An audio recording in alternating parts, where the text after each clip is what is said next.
Fala pessoal, sou Mauro, economista do Porquê, e começa agora mais um episódio do Economista em Tudo.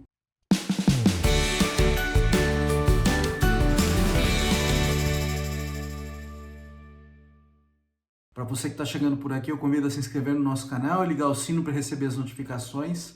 Toda semana 2 vídeos novos, e também dá uma olhada no nosso site www.porquê.com.br, que tem bastante conteúdo escrito lá.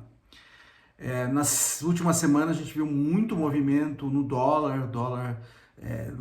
Há pouco tempo atrás ele estava na casa de 5, algumas semanas atrás ele estava em 5,20, ele chegou a 5,60, passou de 5,60, aí na última semana deu alguma acalmada. Muito desse movimento está ligado a declarações do presidente Lula. E aqui eu vou tentar fazer uma conexão especificamente em relação a quais tipos de declaração estão mexendo com o dólar. Eu acho que tem duas coisas importantes. A primeira é o fracasso do arcabouço fiscal, ficando cada vez mais claro para todo mundo que o arcabouço fiscal faz pouco para garantir a sustentabilidade das contas públicas no longo prazo. Tá? As regras são muito frouxas e tem pouca além de ser frouxas, há pouca disposição em cumpri-las. E além disso, é essa incerteza com relação ao Banco Central. Quem vai ser o próximo presidente do Banco Central e qual a linha desse presidente do Banco Central? Essas duas coisas que estão muito ligadas ao presidente Lula, toda vez que ele faz declarações em relação a esses dois pontos, a gente vê o dólar chacoalhar. E aí tem toda essa incerteza. Primeiro relacionado à parte fiscal, à parte das contas públicas. No começo do mandato do presidente Lula, não havia regras para nortear a dívida do governo no longo prazo. Por que é importante dar um norte para a dívida do governo no longo prazo? Porque quem está emprestando dinheiro para o governo gasta mais do que arrecada. Então ele precisa tomar emprestado para financiar essa diferença. Os credores do governo querem receber. Então toda vez que existe uma probabilidade mais alta que eles não vão conseguir receber, isso acaba sendo precificado na dívida, e esse preço mais alto se reflete um juro mais alto para compensar esse risco. Então, uma falta de sustentabilidade de longo prazo, falta desse norte de longo prazo para as contas públicas, implica em uma taxa de juros mais alta que você tem que pagar sobre essa dívida para continuar a financiá-la. Então é super importante dar esse norte no longo prazo para você conseguir captar dinheiro no mercado a taxas de juros mais baixas. No começo do governo, o que tinha antes era o teto dos gastos. O teto dos gastos acabou de maneira prática antes disso, né, ainda no governo Bolsonaro. O governo Lula quer colocar alguma coisa no lugar, não colocou, demorou um tempo e finalmente... e teve muita volatilidade ali no começo do mandato por conta disso, finalmente veio e colocou o arcabouço fiscal, foi aprovado no Congresso e as coisas acalmaram. Tá? Só que, como eu tinha dito antes, as regras são muito frouxas. Tá? Além disso, não está muito clara a disposição do governo em cumpri-las, principalmente isso vindo de sinais do próprio presidente Lula. Sinais de que, assim, se precisar, não vai fazer ajuste nos gastos, por exemplo. Tá? Isso aí jogou por terra a credibilidade do arcabouço fiscal, cada vez mais claro que não é possível cumprir, cumprir o arcabouço do jeito que ele está no momento, tá? E principalmente pela falta de disposição do governo em ajustar a parte das despesas. O arcabouço é fortemente baseado em expansão das receitas, isso está se mostrando cada vez mais limitado. E do lado das despesas, dos gastos, a gente vê um aumento grande, mais forte, dos gastos obrigatórios, principalmente saúde e principalmente previdência. Então esse rombo está materializado, está claro já que com as regras do arcabouço fiscal você não vai conseguir cumprir. E o governo vai precisar, para chegar mais perto disso, vai precisar fazer ajuste do lado de despesa. E a gente vê ali, pelo menos nas últimas semanas, o presidente Lula bastante relutante nesse ponto, dizendo que não vai fazer. Bom, isso aí gera volatilidade, óbvio. Com as regras do arcabouço fiscal tendo baixa credibilidade, as declarações de autoridades começam a fazer muito efeito nos preços, nos preços de ativos, em particular no dólar.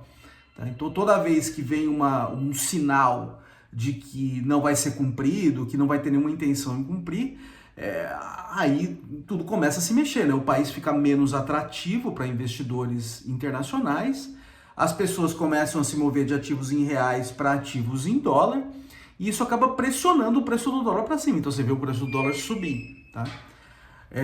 Na última semana, o que a gente teve foi uma melhora nesse sentido, porque o presidente Lula já meio que começou a sinalizar de outra maneira, de falar assim, olha, se precisar a gente vai fazer ajuste sim, um comprometimento maior com a responsabilidade fiscal, e a coisa deu uma acalmada.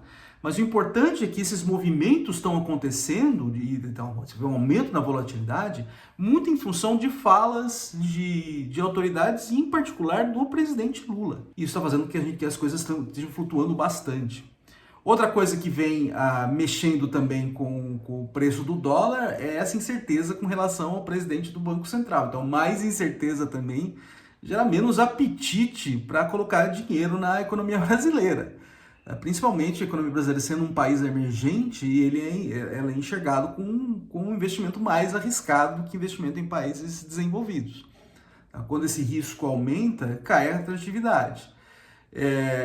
Com relação ao presidente do Banco Central, esse embate que o presidente Lula tem com o presidente do Banco Central já vem há muito tempo e se acirrou recentemente, em parte pela ida do presidente do Banco Central a um jantar de um adversário político do presidente Lula, que é o governador de São Paulo, e também o Banco Central indicando que parou de cortar a taxa de juros, tá? Que é outra fonte de embate do presidente Lula com o Banco Central, em particular com o presidente do Banco Central, Roberto Campos Neto. Como agora o presidente Lula sendo com as críticas mais fortes, não fica mais claro que tipo de linha terá o novo presidente do Banco Central, que vai ser indicado pelo presidente Lula e cujo mandato começa no ano que vem. Tá? Se vai ser uma pessoa mais alinhada ao governo, que vai ter menos preocupação com a inflação ou não, tá? Tudo isso está incerto. E tudo isso está gerando volatilidade também nos ativos financeiros, em particular na taxa de câmbio. Por que isso acaba mexendo? Qual que é o impacto disso no fim das contas? Tá? Estou falando do dólar sobe e desce, e aí? Tá?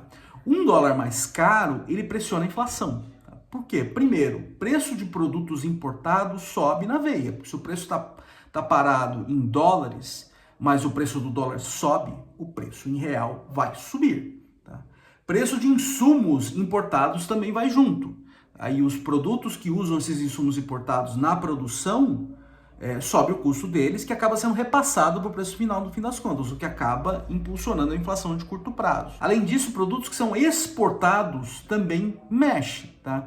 Porque se, por exemplo, o exportador com dólar mais alto, ele sente que vale mais a pena exportar do que manter o produto aqui dentro. Isso diminui a oferta do produto aqui dentro, que tende a puxar o preço desses produtos exportados também. Então, tudo que tem contato com o comércio internacional tende a ter pressão de preços. E essa pressão, esse aumento de custo de vida, ele tende a ser mais forte para os mais pobres também, né? Porque para os mais ricos, os ricos consomem mais serviços. E serviços são menos afetados pelo comércio internacional do que bens, tá?